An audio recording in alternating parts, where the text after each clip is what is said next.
ওকে এট এ time আসতাম sir. একসাথে তো দুই রোগী দেখি না, ওই দুইটাই মেন্টাল কেস।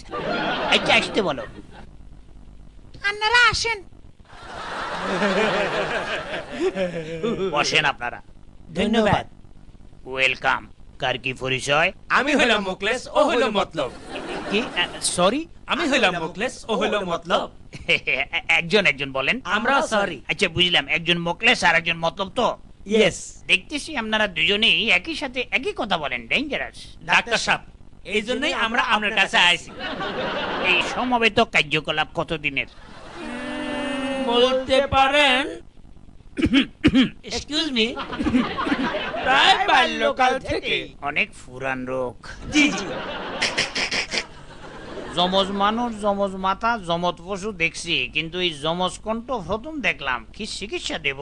ওইটাই আপনাকে বাইর করতে হইব। শুধু তাই না, অন্যকে চিন্তা করে সেটাও আমরা বলে দিতে পারি। কি বুঝলেন?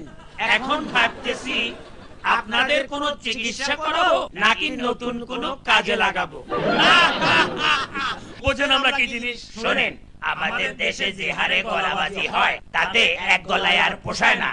ভাবতেছি এই গলাবাজিতে যমজ গলা চালু করব কিনা। রাজি? না, কথা নয়, কাজ ভালো বাসছি, তাই তো আমরা আপনার কাছে আসছি। আইয়েন। সরি, বিরক্ত করলাম। স্যার, দূরবে আপনার জ্যাঠাতো ভাইয়ের বউ ভাত যাইতেন না?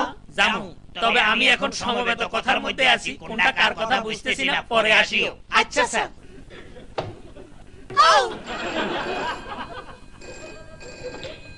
Excuse me. হ্যালো হ্যালো, আম্বিয়া। হ্যাঁ, হাসান। যেই জাম তাতে ফোনে ছটার আগে তো আইতাম হাইতাম না।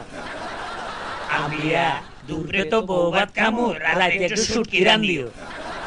সরি, আমার ওয়াইফ ফোন করছিল।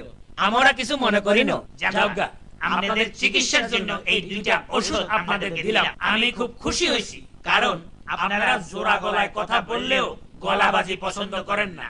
Thank you. ওষুধটা কাজ করব তো? অবশ্যই করব, তবে কিছুদিন দুইজনেই সেপারেট থাকিয়েন। Thank you.